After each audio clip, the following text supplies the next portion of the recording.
Assalamualaikum warahmatullahi wabarakatuh. Waalaikumsalam warahmatullahi wabarakatuh. Halo teman-teman podcast semua, bertemu lagi dengan saya Tika Arundina dan saya Indi Nervilia. Dan kami akan melanjutkan diskusi kita mengenai sejarah Tuan Kurau. Ya, di segmen pertama tadi kita sudah membahas beberapa hal. Pertama adalah kenapa alasannya penulis atau Om Kita Mai ingin mengupas tentang Tuan Kurau.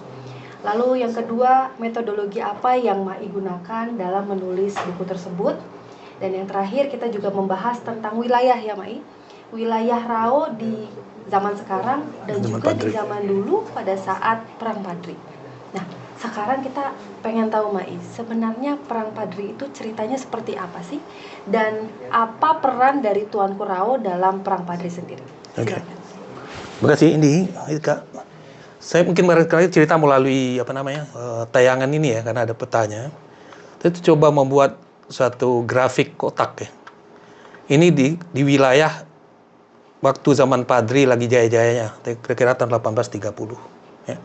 Jadi Padri itu sendiri secara keseluruhan bergeraknya itu mulai dari Padang Darek namanya. Kalau sekarang Luak Nantigo itu terdiri atas Luak Agam, Luak Batu Sangkar, dan Luak 50 kota.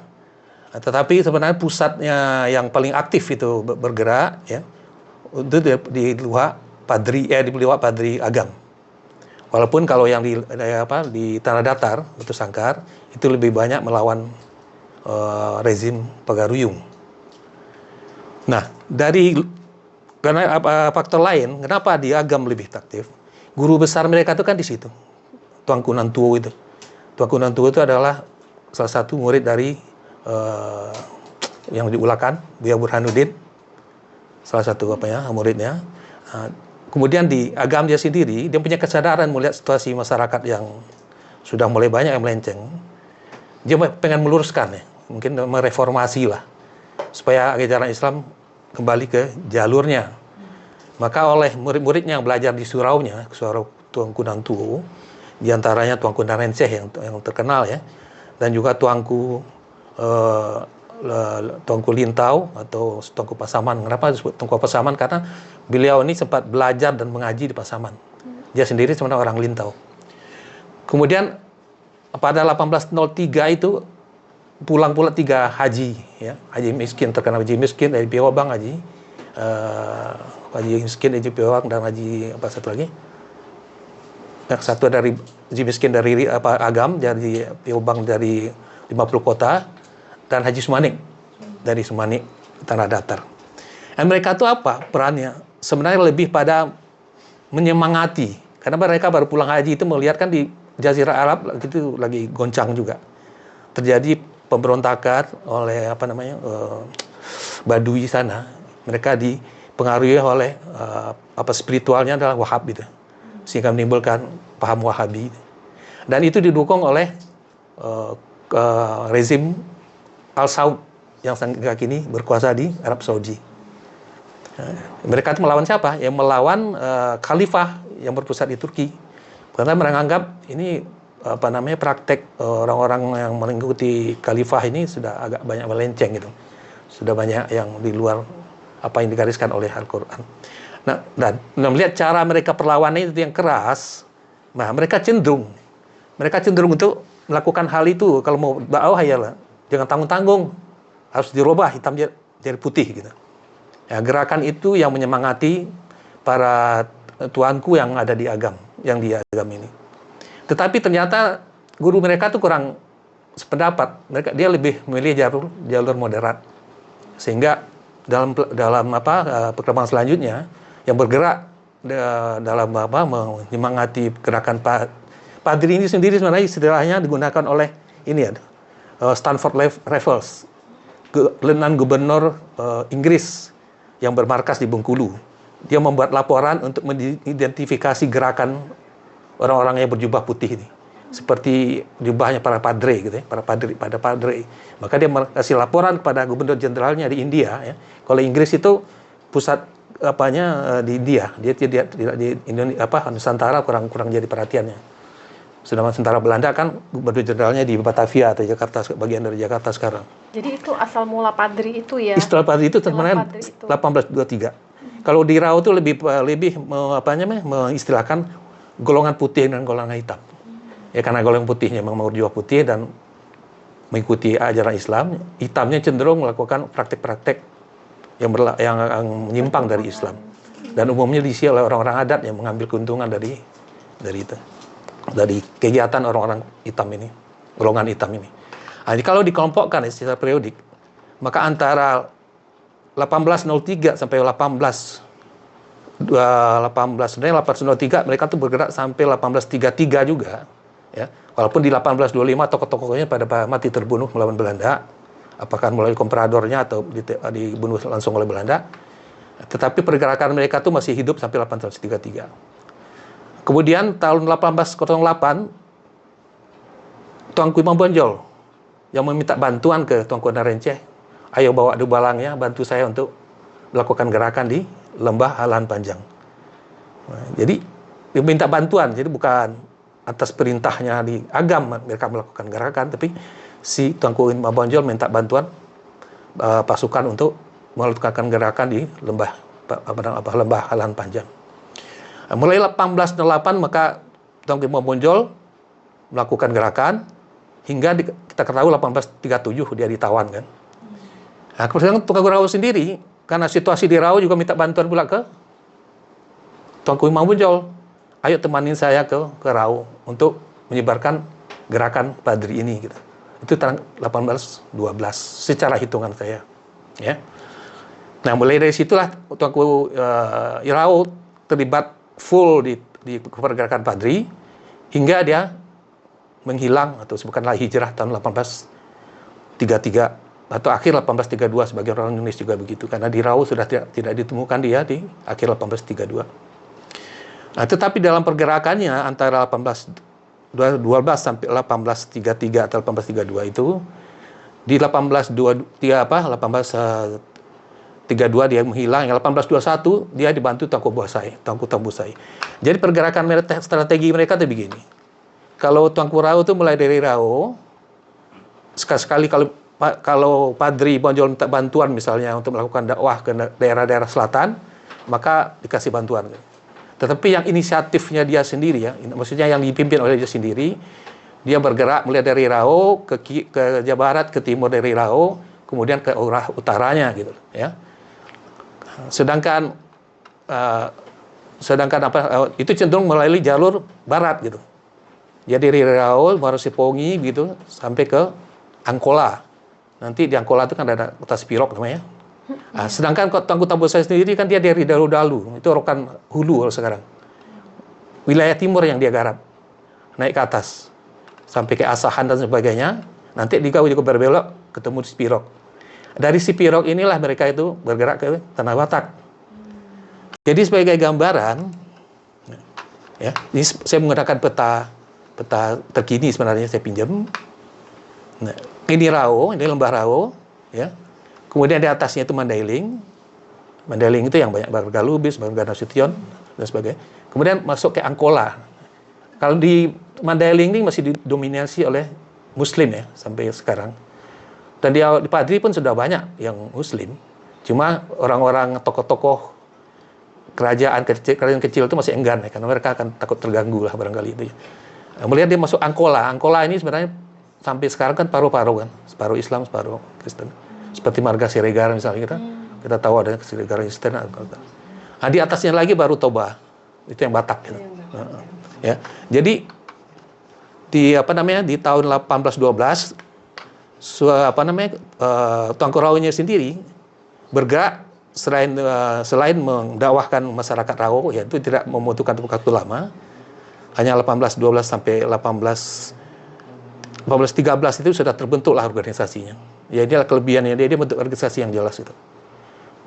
Nah, kita lihat peta dakwah mereka bahwa 1812 kita sebut Tuanku Rawu yang memimpin langsung. Kemudian kalau ke arah Mandailing, dia mulai mendelegasikan kepada siapa? Orang-orang yang sudah dapat hidayah di sana, termasuk tokoh-tokohnya. Ya, pertama kali yang dia temuinya ada tadi yang Pak Datuk Sati itu ya, Datuk Sati. Dia pendekatan, kemudian masyarakatnya direkrut untuk jadi ulama dan jadi pendekar. Jadi dia tidak mengandalkan yang dari Riau semua sampai ke Batak itu, bukan. Jadi dia cicil. Iya, bekerja sama juga. Bekerja sama, dia dengan datangi tempat itu, dia dekati tokohnya. Kalau sudah tokohnya sudah bisa dia dekati dan sudah mau bekerja sama, ini ikut melanjutkan ke atas, gitu seterusnya. Nah, sehingga disitulah tokoh-tokoh yang merisa dia garap itu, yang barangkali belum kafah muslimnya, ya dia beri gelar spiritual lah. Mulai dari Raja Gadumbang tadi kasih Tuanku Mandailing, ada sampai ke Tuanku Hasan gitu ya. Banyak, ada 6 ada tuanku yang mungkin kita tidak perlu terlalu dihidupkan. Nah, itu sifatnya mendelegasikan dalam dakwah. Nah, sekarang mendelegasikan dalam politik. Ya. Jadi ceritanya kan tahun 1812 dia sudah diangkat. Sebelum itu ada cerita yang menarik lah, gimana prosesnya sampai jadi dianugerahkan gelar Imam Besar Rau dengan gelar Tengku Rau. Maka di 1813 dia membuat organisasinya. Jadi zaman 2 abad yang lalu orang sudah sadar dengan organisasi.